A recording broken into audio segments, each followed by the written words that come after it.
Selamat malam jemaat sekalian. Walaupun saat ini kita terpisah satu dengan yang lain akibat dampak pandemi COVID-19, namun tantangan ini tidak dapat menghalangi jamuan kasih Allah untuk menyapa kita, umat yang sangat dikasihinya. Saat ini kita menyaksikan bahwa jamuan kasih Allah dapat menerobos ruang dan waktu untuk memberikan pelukan kekuatan dalam menghadapi pergumulan. Mari berdiri memuji nama Tuhan dalam kemuliaannya. Kita menyanyi dari Kidung Jemaat 15 bait 1 dan 2.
Jemaat yang dikasihi Tuhan, mari kita berdoa.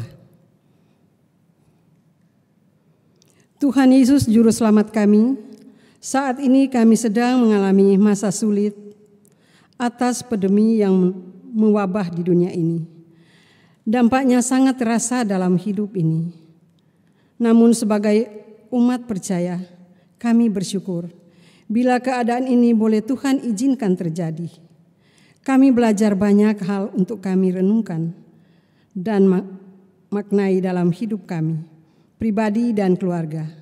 Ajar kami untuk memaknai dengan pikiran positif, sehingga hidup pribadi dan keluarga kami boleh memancarkan kasih dan damai sejahtera Allah. Saat ini kami berkumpul bersama dalam keluarga yang mengasihi-Mu untuk beribadah dan belajar dari firman-Mu. Berkati ibadah ini dalam nama Bapa, Putra, dan Roh Kudus. Amin. Jemaat dipersilakan duduk kembali. Dan mari kita memuji Tuhan dari Kidung Jemaat 17 bait 1 dan 7.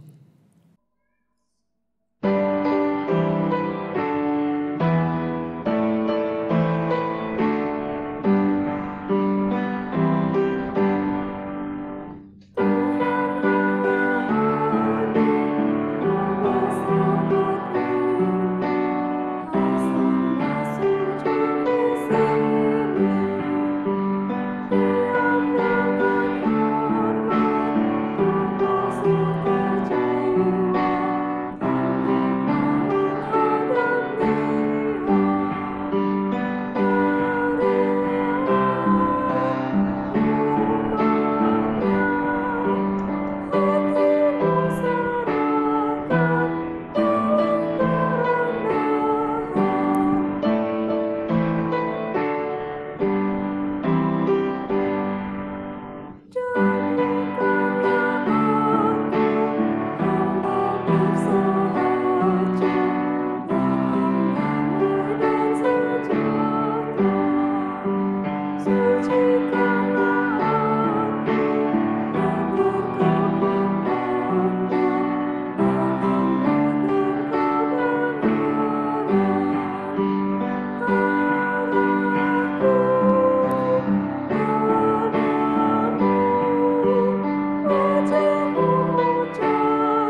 Ibu Bapak yang kekasih dalam Tuhan Yesus Kristus, mari kita berdoa untuk memohon bimbingan Roh Kudus.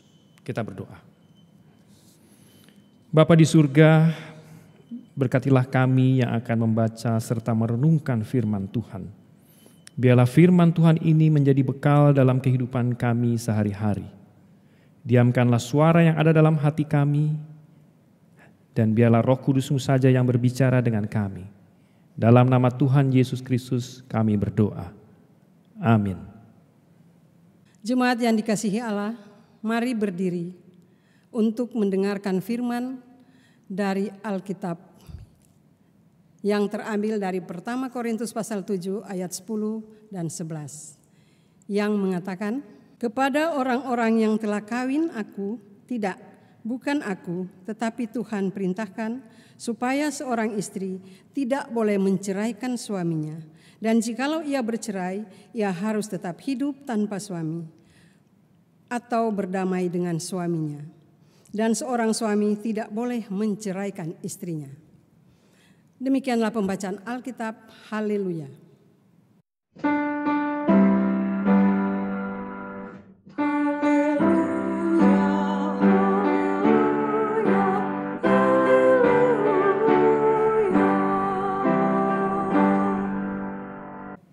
Selamat malam Bapak Ibu yang terkasih di dalam Tuhan Yesus Kristus. Apa kabar? Saya berdoa semoga semua ada dalam lindungan Tuhan. Bapak Ibu yang kekasih, bacaan firman Tuhan yang kita bacakan pada malam hari ini cukup singkat. Namun kalau kita baca pada ayat-ayat sebelumnya, bacaan tersebut ada di bawah judul tentang perkawinan. Berbicara tentang perkawinan, baru-baru ini sedang hangat-hangatnya dibicarakan di sebuah film drama Korea yang baru ditayangkan di salah satu stasiun televisi. Drama Korea tersebut menceritakan tentang kehidupan sebuah keluarga. Ada suami, ada istri, dan seorang putranya. Walaupun film ini baru saja ditayangkan, tentunya masih panjang cerita lanjutannya. Karena biasanya drama ini terdiri dari beberapa seri. Namun di awal-awal ceritanya sudah tampak bahwa dalam cerita tersebut adalah tentang ketidaksetiaan seorang suami dalam hidup pernikahan. Dalam potongan film tersebut nampak sang suami melakukan perselingkuhan secara diam-diam. Dan biasanya cerita atau film tentang perselingkuhan seringkali mengoyak-ngoyak emosi bagi para penontonnya, sehingga menjadi geram dengan kelakuan tokoh suami yang diperankan. Karena korbannya yaitu sang istrinya merasa dibohongi dan dihianati oleh perlakuan suaminya. Dan tentu saja ada banyak alasan yang dilakukan oleh sang suami untuk menutupi kebohongan-kebohongannya di hadapan istrinya. Bapak Ibu yang kekasih, dalam kehidupan modern saat ini, seringkali situasi yang kita jumpai ada kemiripan dengan sepenggal cerita tadi. Sehingga kehidupan rumah tangga itu yang semulanya harmonis menjadi retak, sehingga berujung pada perceraian. Dalam bacaan kita malam ini pun pada ayat yang ke-10, Rasul Paulus menasihatkan bagi jemaat yang ada di Korintus yang sedang menjalani kehidupan pernikahan, namun akan melakukan perceraian. Hal ini sering dilakukan oleh orang-orang di Korintus karena ada banyak perceraian yang terjadi, sehingga tidak sedikit orang yang mengirim surat kepada Paulus memilih hidup untuk tidak menikah. Pilihan hidup untuk tidak menikah menurut Rasul Paulus sah-sah saja, namun perlu diwaspadai dengan bahaya percabulan yang akan timbul, sehingga tiap-tiap orang mempunyai pasangannya masing-masing dengan tetap bertanggung jawab untuk memenuhi kewajibannya sebagai suami atau istri. Ibu bapak yang kekasih, bertolak dari cerita tentang kehidupan di kota Korintus yang penuh dengan kemewahan dan praktik-praktik amoral. Tentu saja hal ini menimbulkan keprihatinan Rasul Paulus akan gejolak yang terjadi. Sehingga apa yang ditulis oleh Rasul Paulus ingin menegaskan bahwa apa yang diperintahkan olehnya bukan dari perkataannya sendiri, melainkan Tuhan yang memerintahkan, yakni supaya seorang istri tidak boleh menceraikan suaminya, dengan tujuan agar jemaat di Korintus tidak melakukan tindakan perceraian dan kembali kepada sikap iman Kristiani. Paulus juga menegaskan bahwa bagi orang-orang Korintus yang sudah terlanjur melakukan perceraian, pada ayat yang ke-11 dituliskan, jikalau ia bercerai, ia harus tetap hidup tanpa suami atau berdamai dengan suaminya. Dan seorang suami tidak boleh menceraikan istrinya. Artinya adalah seorang istri tidak dapat menjalani hidupnya dalam status tidak kawin lagi. Hal ini bukan berarti Paulus ingin membiarkan keterpisahan itu berlangsung terus. Namun Paulus tetap berharap mereka yang saat itu bercerai dapat rujuk atau berdamai, serta kembali pada pasangannya masing-masing. Bila kita ingat di masa-masa awal kita akan memulai hidup rumah tangga, tidak ada di antara kita yang hidup pernikahannya ingin putus di tengah jalan, bukan?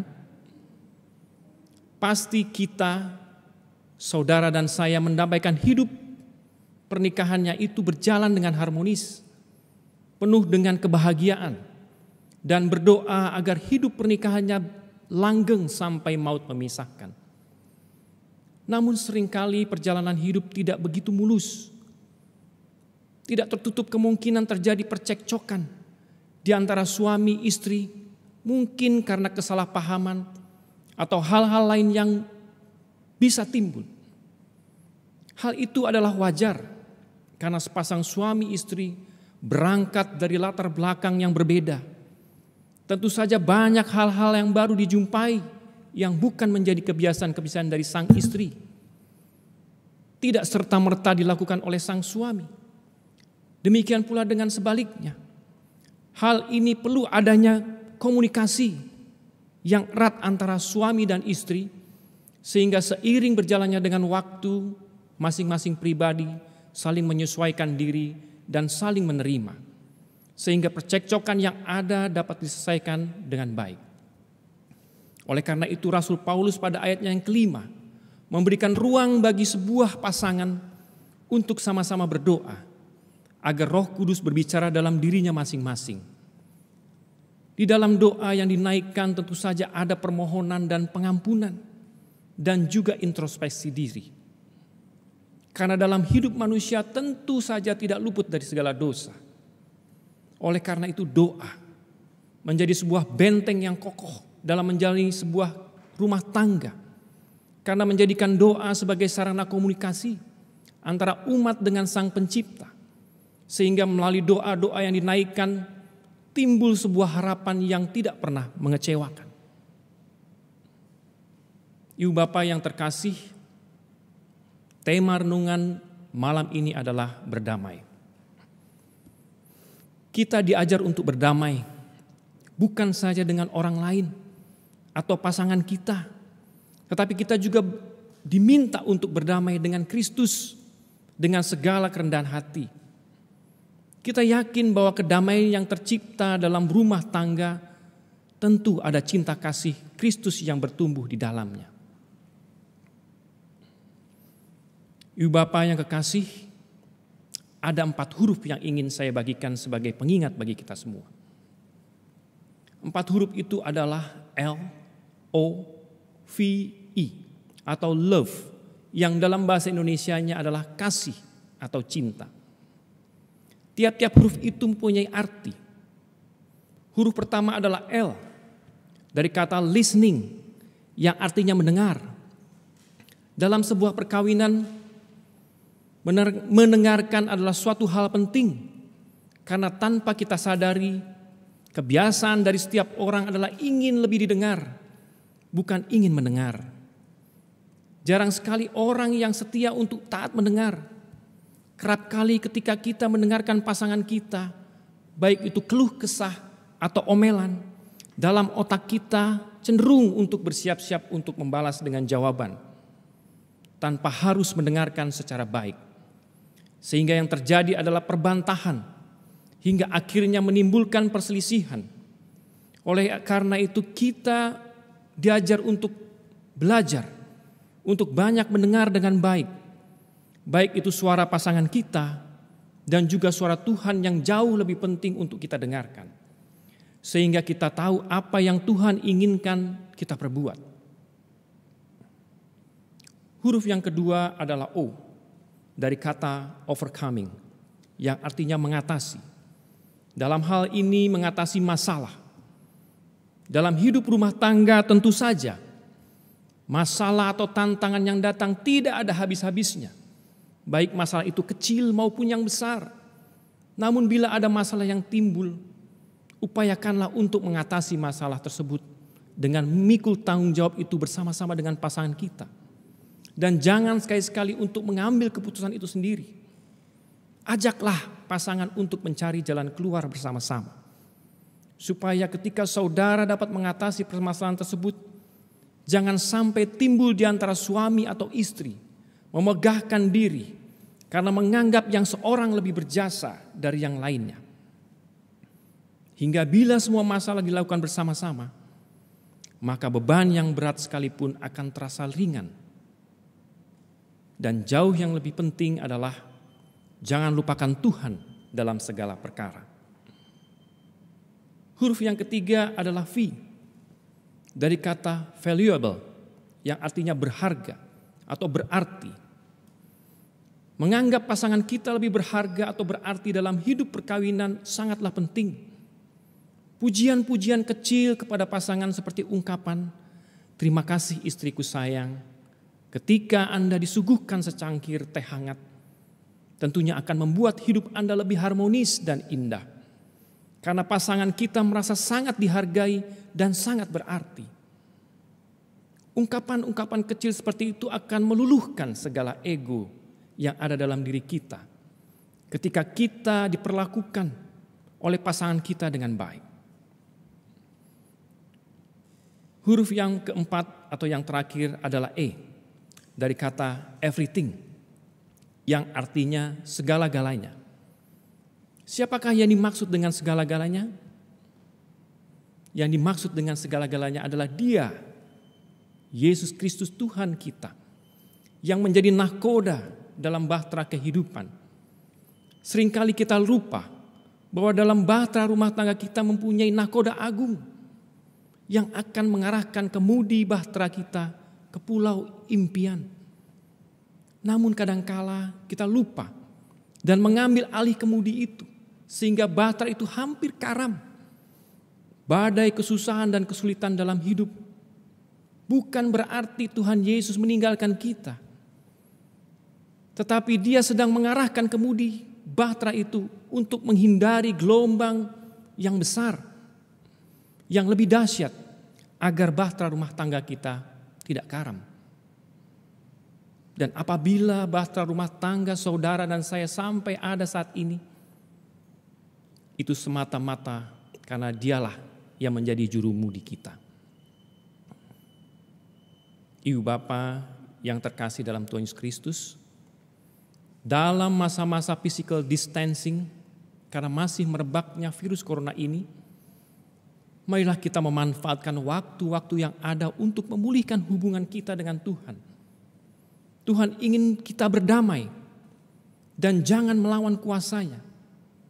Oleh karena itu, hai suami-suami yang mulai renggang hubungannya dengan istrinya, janganlah mengeraskan egomu.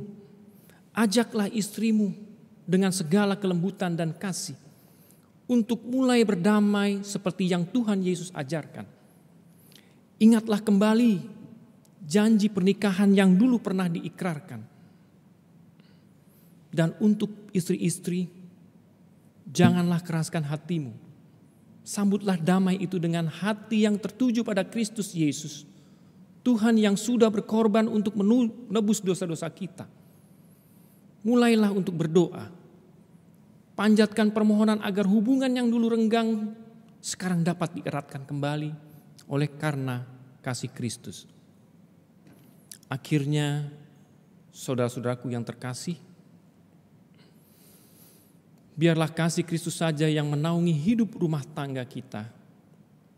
Dan kami ucapkan selamat menyambut damai itu. Tuhan Yesus memberkati. Amin.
Ibu Bapak yang kekasih, mari kita berdoa syafaat. Kita berdoa. Allah Bapa yang bertahta di dalam kerajaan sorga, kami mengucap syukur dan berterima kasih atas kasih dan karunia-Mu jika malam ini kami dapat membaca serta merenungkan sebahagian firman Tuhan. Biarlah firman yang boleh kami renungkan ini tidak berlalu begitu saja, tentang hidup berdamai dengan setiap orang. Biarlah damai Kristus itu selalu memancarkan sinarnya, menyertai kehidupan orang-orang percaya. Bapa Surgawi, pada malam yang indah ini, kami juga mau berdoa juga bagi keluarga-keluarga Kristen yang ada dalam pergumulan hidup. Kiranya Engkau lawat kehidupannya, agar setiap pergumulan-pergumulan yang mereka hadapi dapat diselesaikan karena campur tangan Tuhan.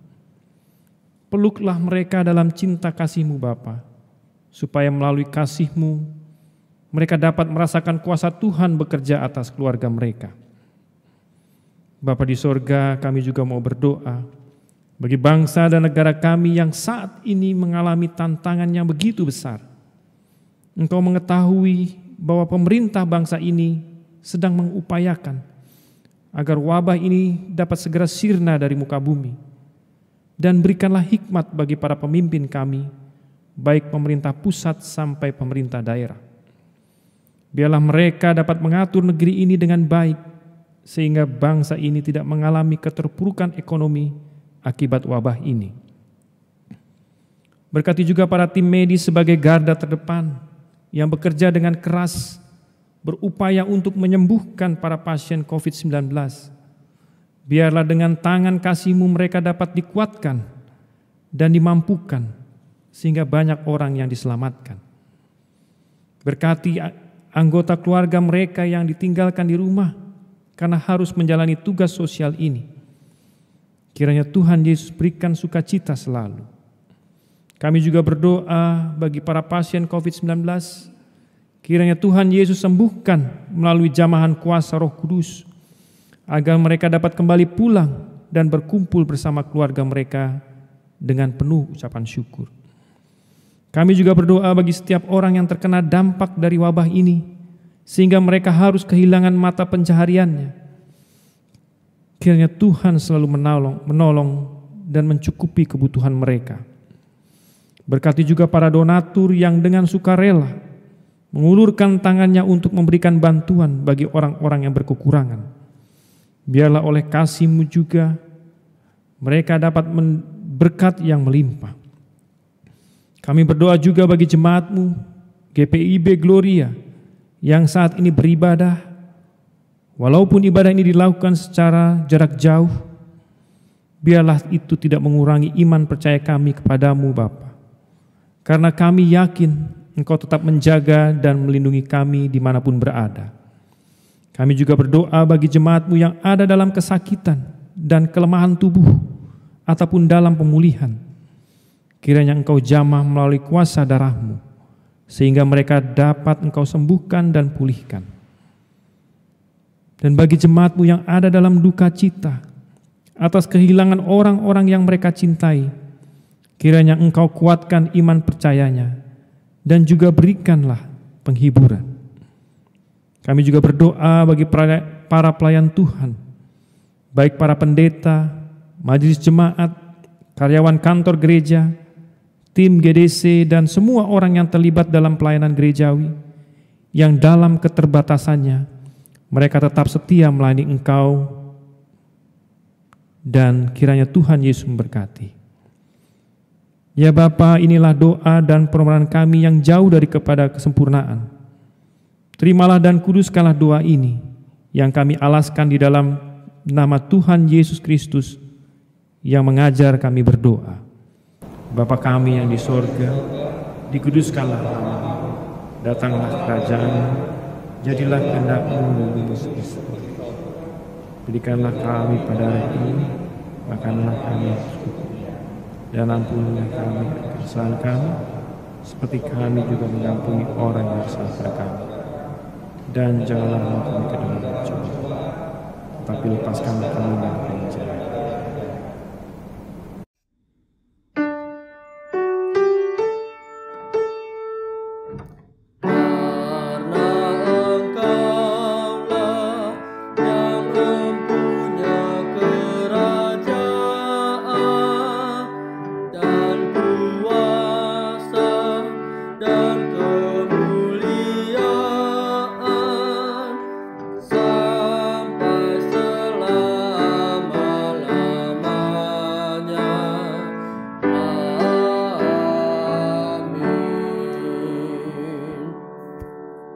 Marilah kita bersyukur kepada Allah dengan memberi persembahan kepadanya.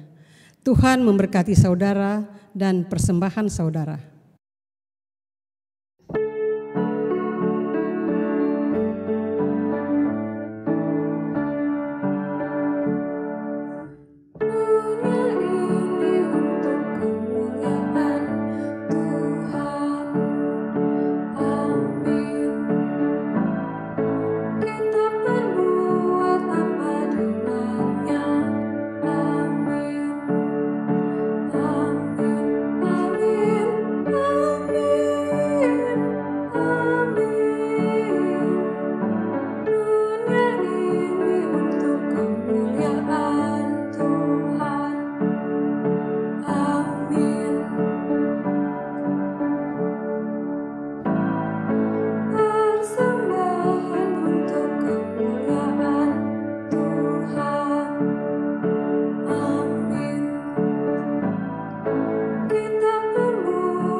Jemaat, marilah kita berdoa untuk menyerahkan persembahan kita kepada Tuhan. Kita berdoa. Ya Tuhan Yesus, kami bersyukur untuk keluarga kami yang selalu terpelihara dalam kasih-Mu. Oleh karenanya, kami mau bersyukur dalam memberi atas berkat yang telah Engkau berikan.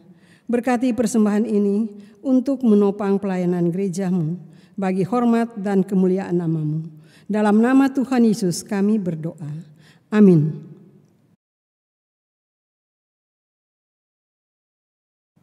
Jemaat Tuhan, marilah kita berdiri. Bersyukurlah kepada Allah karena kita dilawat melalui jamuan kasih-Nya yang tak terbatas, bahkan oleh ruang dan waktu. Mari maknai pemeliharaan Tuhan dengan tetap melangkahlah bersamanya dengan penuh harapan. Dan jadikanlah keluargamu suatu kesaksian yang membawa damai sejahtera Allah. Mari kita bernyanyi dari Kidung Jemaat 249, baitnya yang pertama dan yang kedua.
Jemaat Tuhan, mari kita menerima berkat Tuhan.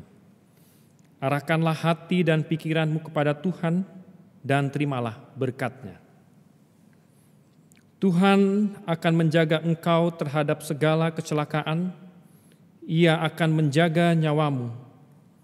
Tuhan akan menjaga keluar masukmu dari sekarang sampai selama-lamanya.